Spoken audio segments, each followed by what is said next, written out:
많이 계신데요. 여러분들의 결단을 치하하고요. 잘 오셨습니다. 오늘이 여러분들에게 평생에 잊지 못할 복된 날이 될 수 있기를 살아계신 주님의 이름으로 축원합니다.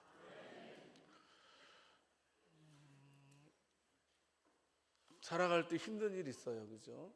특별히 다른 사람들이 나에 대해서 비난하는 소리를 들을 때 힘듭니다. 그런데요, 진짜 힘든 게 언제냐면 다른 사람이 비난하는 것도 있겠지만 나는 이 땅에 태어났지만 사랑받지 못하는 사람이다. 이런 생각이 들 때 진짜 힘들고 고통스럽습니다. 그렇지 않나요? 가정에서, 직장에서, 심지어 교회 안에서도요, 외로움을 느끼는 사람들이 생각외로 많이 있습니다. 사람들이 나를 알아주지 않아요. 사람들이 나를 알아주지 않아도 세상은 잘 움직여가요. 나만 혼자 멈춰 있는 것처럼, 군중 속의 고독이라는 말도 들어봤잖아요. 사람들은 많이 있지만 혼자라고 느껴질 때가 있을 거라고 생각됩니다. 여러분, 그런데요, 오늘 말씀에서는요, 우리들에게 아주 놀라운 진리를 선포하고 계신데, 그게 뭐냐 하면 하나님은 나를 사랑하신다는 겁니다.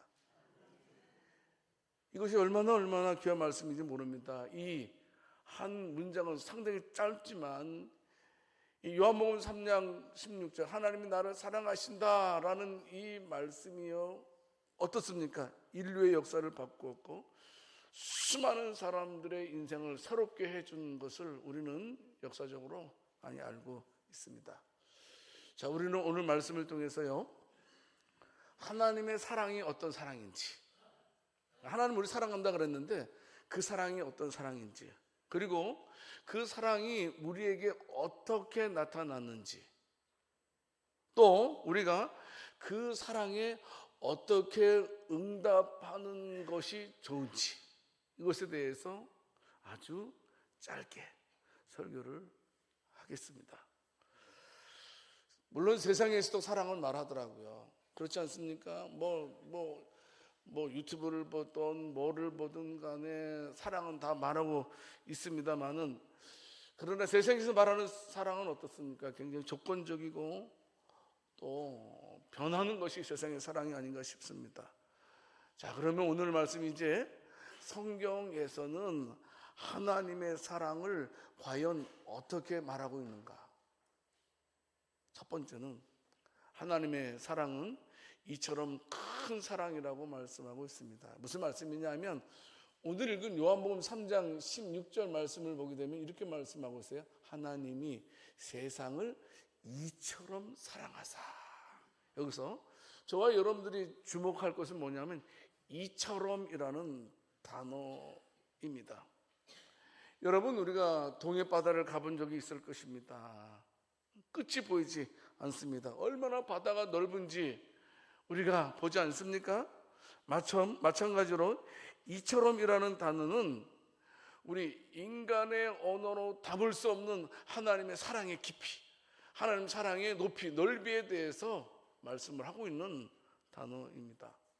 이처럼 사랑하사, 이것은 단순하게 하나님이 나를 많이 사랑하셨대라는 그런 말씀만이 아니라는 겁니다. 우리 하나님께서는 우리를 사랑하실 때 우리가 상상할 수 없는 방식으로, 그리고 이 놀랍고 파격적인 방법으로 우리를 사랑하신다라는 어떤 면에서 하늘의 감탄사와 같은 단어가 바로 이처럼이라는 단어입니다. 여러분, 우리는 사랑을 다 경험했습니다. 그러나 인간의 사랑은 얼마나 쉽게 변하는지, 무너지는지를 우리는 알고 있습니다. 인간의 사랑은 마치 모래성처럼 이 조건과 기대라는 것이 맞지 아니하면 조그만 파도에 의해서 모래성이 무너지는 것처럼 우리의 조건과 기도로 인하여서 사랑이 무너질 때가 얼마나 많이 있는지 알고 있습니다. 사람은 그렇더라고요. 잘하면 사랑하고 내 마음에 들면 아껴주지만 실수한다든지 또 실망시킨다든지 그러면 어떻습니까? 언제 그랬냐는 듯 그냥 등을 확 돌리는 것이 보통 인지상정 같아요. 여러분들 등 돌려본 적 있어요, 없어요? 없나 봐요. 여러분들은 아주 훌륭하신 분들입니다. 근데 세상은 등 돌리는 사람 많아요, 적어요? 나는 안 돌리지만 돌리는 사람 많더라고요, 그죠? 그런 것 같아요. 여러분, 그런데요, 세상은 그렇지만 하나님의 사랑은 전혀 다르다고 말하고 있네요. 로마서 5장 8절 말씀에 이런 말씀이 있습니다. 하나님이 우리가 아직 죄인 되었을 때에 그리스도께서 우리를 위하여 죽으심으로 하나님께서 우리에 대한 자기의 사랑을 확증하셨느니라 라는 말씀이 있습니다. 무슨 말씀이냐면 우리가 사랑스럽지 않을 때, 우리는 하나님을 향해서 등을 돌리고 살아갈 때, 마치 저와 여러분들은 죄의 진흙탕에서 막 허이적거리고 있음에도 불구하고 하나님은 지금 말씀하고 계신 것입니다. 나는 지금도 너를 사랑한다. 네가 나를 떠나 있었지만, 네가 나를 배반했지만 그래도 나는 너를 사랑한다 라고 하나님 말씀하고 있는 것입니다. 여러분, 그렇습니다. 우리가 성경을 읽어보게 되면 우리가 하나님을 찾기 이전에 하나님께서 먼저 우리를 찾고 계셨던 것을 보게 됩니다. 항상 하나님은 어때요? 저와 여러분들을 향해서 두 팔을 펴고 우리를 향해서 이렇게 기다리고 계신다는 사실입니다. 여러분, 누가복음 15장에 보게 되면 그 탕자의 비유라는 내용이 기록되어져 있습니다. 특별히 둘째 아들의 이야기입니다. 둘째 아들이 어떻습니까? 아버지를 배신하고 억지로 재산을 물려받아서 그 재산을 다 어떻게 탕진하게 됩니다. 여러분, 그런데 그런 둘째 아들을 보게 되면 어떻습니까? 더 이상 아들이라 불릴 자격이 없는 사람이면 틀림이 없습니다. 여러분, 그런데요, 아버지는 달랐습니다. 아버지는 날마다 동구 밖에서 아들이 돌아오기를 매일매일 기다렸다는 사실입니다. 여러분, 놀라운 것은요, 그 아들이 참으로 돌아왔을 때의 그 아버지의 반응입니다. 아버지는 그 아들에 대해서 하나도 지적하지 않았습니다. 묻지도 않았습니다. 그냥 하고 싶은 말은 뭐냐 하면, 그가 했던 말은 뭐냐 하면, 너는 여전히 내 아들이다. 네가 가서 내 재산을 탕진하고 네가 이렇게 막 못살게 살아왔지만 그래도 넌 내 아들이다. 여러분, 우리가 자녀들한테 너는 내 아들이다 해본 적 있어요, 없어요? 없어요? 여러분, 자녀들이 어때요? 우리 속을 뒤집어 놓을 때 있어요, 없어요? 많아요. 예, 많아요. 뭐 많을 수도 있죠, 많아요. 여러분, 그런데 희한해요. 막 그렇게 속을 뒤집어 놔도 다음 날이면 이뻐 보여요. 희한해요, 그죠? 그렇게 속 썩여도 아침에 일어나서 밥 해주잖아요. 밥 못 먹고 가면 그냥 뭐 치근해 보이니까 그렇게 미워도 그냥 정성껏 밥을 해서 먹이고 용돈까지 주고. 그놈들은 어때요? 우리에게 돈 맡겨놓은 것처럼 돈 달라고 그러잖아요. 돈을 맡겨놓은 것처럼 돈 주세요, 학원비 주세요, 뭐 주세요. 근데 우리는 어때요? 줍니다. 왜? 내 아들이기 때문에. 마찬가지입니다. 하나님께서는 저와 여러분들이 잘하기 때문에 우리를 사랑한다고 말씀하고 있는 것이 아닙니다. 하나님은요, 우리가 부족해도요, 우리가 연약할 때도 신실하게 우리를 사랑하신다라고 성경에서 말씀해주고 있습니다. 여러분, 우리가 우리 자녀들을 포기할 수 없듯이 하나님은 절대로 여러분들을, 이 자리에 오신 여러분들을 포기하지 않음을 믿으시기를 바랍니다. 이것을 꼭 우리가 붙들어야 됩니다. 이처럼 하나님의 사랑은 우리가 헤아릴 수 없을 만큼 바로 크고 깊은 사랑입니다. 여러분, 그런데 옆 사람에게 한번 사랑합니다 한번 해보세요. 그리고 또 옆에서 또 한마디 그 들은 분이 또 이렇게 해주세요. 뭐라고 대답하냐면 말로만.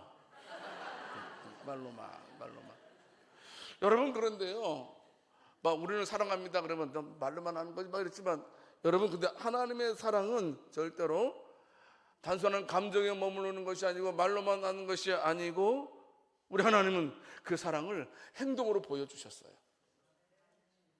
이제 우리는 두 번째로 그 사랑이 어떻게 나타나는지를 알아볼 텐데요. 하나님의 사랑은 주시는 희생적인 사랑으로 나타났습니다.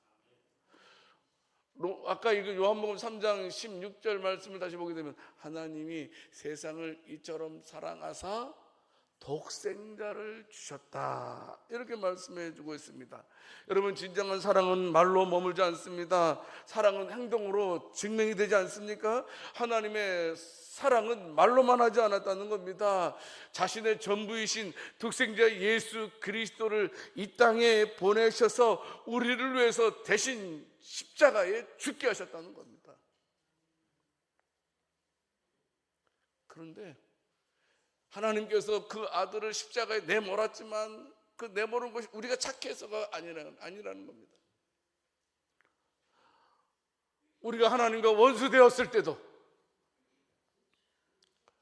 하나님과 갈라서 있을 때에도 하나님은 우리를 사랑하셔서 우리와 하나님과의 관계를 연결하기 위해서 예수님을 보내셔서 십자가에 죽게 하셨다는 겁니다. 성도 여러분, 하나님의 사랑이 얼마나 참된지를 우리들에게 보여주고 있는 것입니다. 여러분, 그런데요, 우리는 여러 차례 하나님은 당신을 사랑합니다라는 말을 많이 들어왔지만 아직까지도 우리 마음속에 혹시나 정말 하나님 나를 사랑하실까? 이런 마음이 들 때가 있습니다. 그때 하나님은 말씀하십니다. 내가 너를 사랑한다. 내가 너를 얼마만큼 사랑하는 줄 아니니?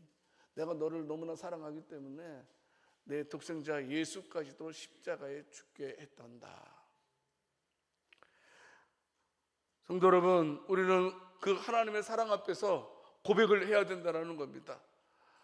나를 향한, 내가 연약할 때도 나를 사랑하셨고, 내가 죄인 됐을 때도 나를 사랑하셨고, 내가 하나님과 원수 되었을 때도 나를 사랑해 주셨던 그 하나님. 여러분, 하나님께서 저와 여러분들을 사랑해 주셨기 때문에 이 자리에 하나님께서 오게 하신 줄 믿습니다.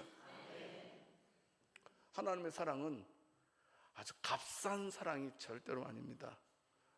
하나님의 사랑은 예수의 피로 증명된 사랑이라는 것입니다. 그런데요, 우리 하나님은 단지 감동으로 끝나지 않았습니다.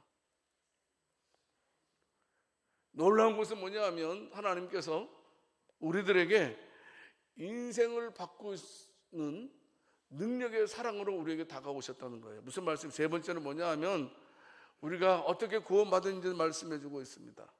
하나님의 사랑은 우리를 구원하는 능력의 사랑이었다는 겁니다. 볼까요?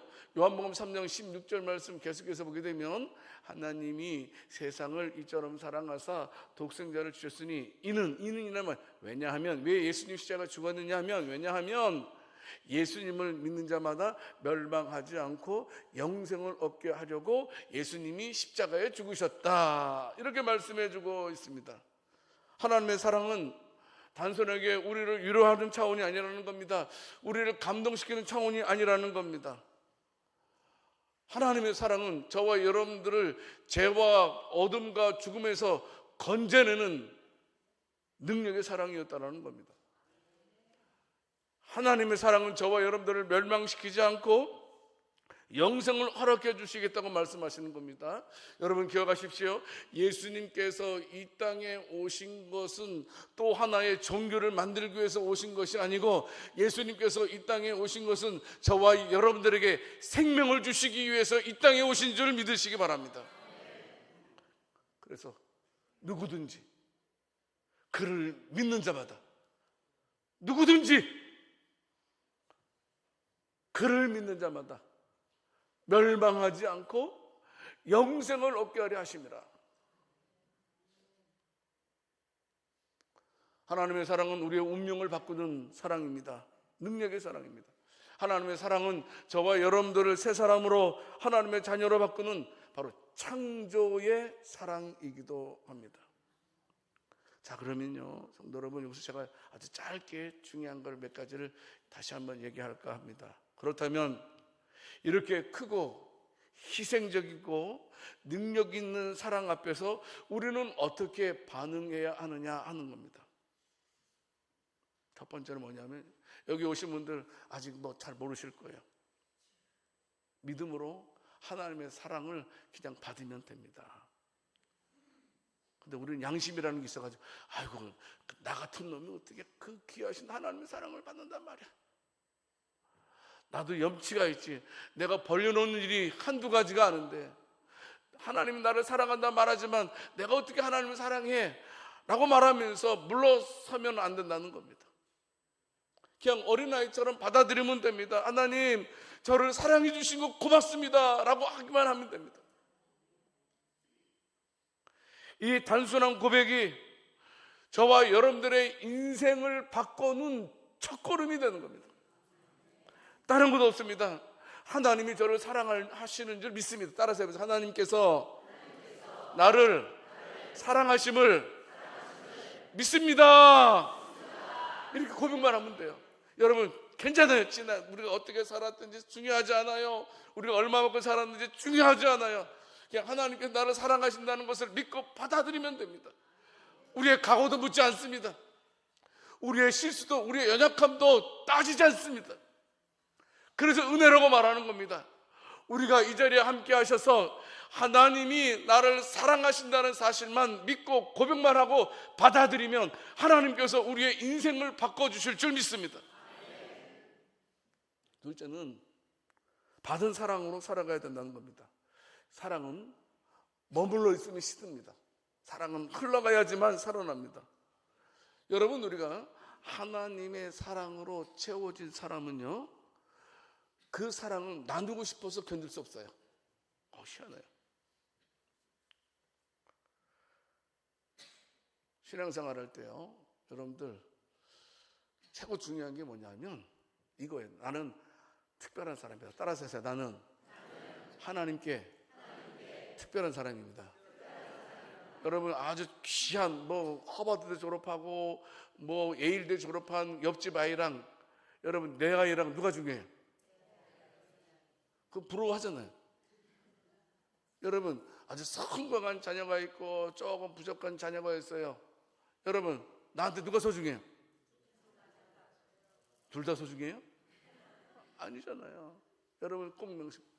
하나님 편에서는 저와 여러분들은 특별한 존재라는 거예요. 여러분, 부모가 자식을 생각하는 거랑 자식이 부모를 생각하는 것 차이가 있더라고요. 그렇지 않습니까? 우리 부모는요, 자식 없이는 못 살아요. 우리 부모는요, 자식을 위해서라면 무엇인지 할 수 있어요. 왜냐하면 그 자식은 바로 나한테 특별한 존재이기 때문에.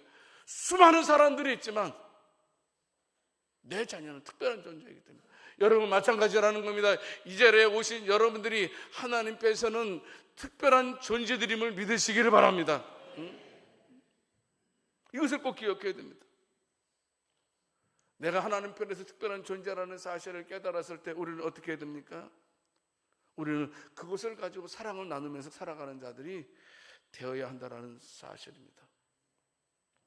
한 가지만 더 간단하게요. 여러분, 저와 여러분들이 참으로 어떻게 반응해야 되냐 하면, 세 번째는 뜨거운 감사로 반응을 하라는 것입니다. 여러분, 이 감사라는 것은 놀라운 힘이 있습니다. 사랑을 식지 않게 해주는 불씨와도 같은 겁니다. 옆 사람에게 감사합니다 해보세요. 고맙습니다 해보세요. 여러분, 그렇습니다. 이 불씨예요, 불씨. 내가 감사를 한번 해보세요. 한번 내가 의도적으로 하루에 10번 감사한다, 한 번도 감사 안 한다. 그리고 그 나를 비교해 보세요 한번. 그러니까 아니, 하루에 내가 30번 의도적으로 감사합니다 한번. 그래프를 쳐보세요 한번. 내가 하루에 30번 감사할 때랑 한 번도 감사 안 하고 매 짜증낼 때랑 삶이 어떤지, 삶의 질이 어떤지 해보세요 한번. 여러분, 우리가 감사하게 되면 우리 마음속에 있는 사랑이 식지 않게 하나님 해주신다는 겁니다. 여러분, 그리고 감사는요, 놀라운 것은 뭐냐면 우리의 시선을 상황, 문제를 넘어서서 하나님을 바라보게 합니다. 여러분, 우리 주변의 상황은 어때요? 올곧지 못해요. 평탄치 않아요. 힘들어요. 얼마나 고통스러운지 몰라요. 그런데 우리가 감사를 하게 되면 우리의 눈이 시선으로 고정되는 것, 상황으로 고정되는 것이 아니고 그 상황 넘어 계신 하나님을 바라보게 하신다는 겁니다. 그래서 우리는 매일마다 고백을 해야 됩니다. 따라서 하세요. 자격 없는 나를 이처럼 사랑해 주시니 감사합니다.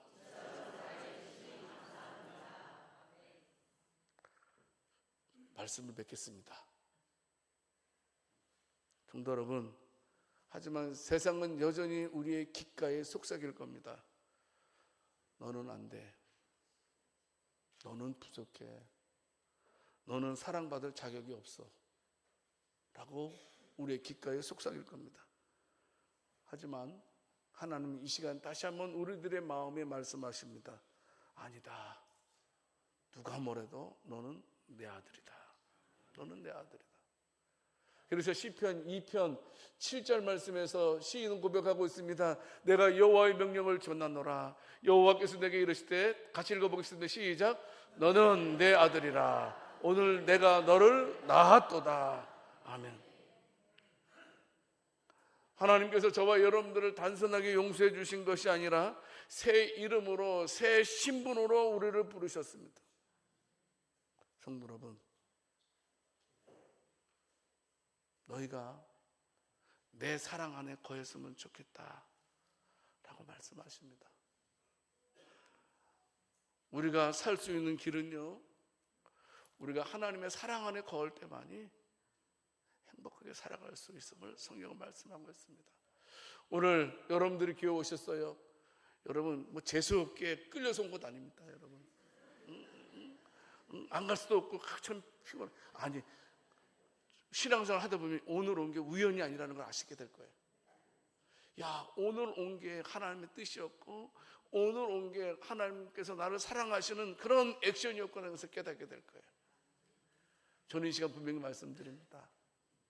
저와 여러분들이 항상 하나님의 사랑 안에 거할 때에 행복한 삶을 살아갈 수 있음을 명심하고, 항상 하나님의 사랑 안에 거할 수 있는 저와 여러분들이 될 수 있기를 원합니다. 우리 같이 하나 찬송하겠습니다. 찬송하겠습니다. 나의 안에 거하라 라는 말씀인 찬송인데요, 우리 한번 보겠습니다.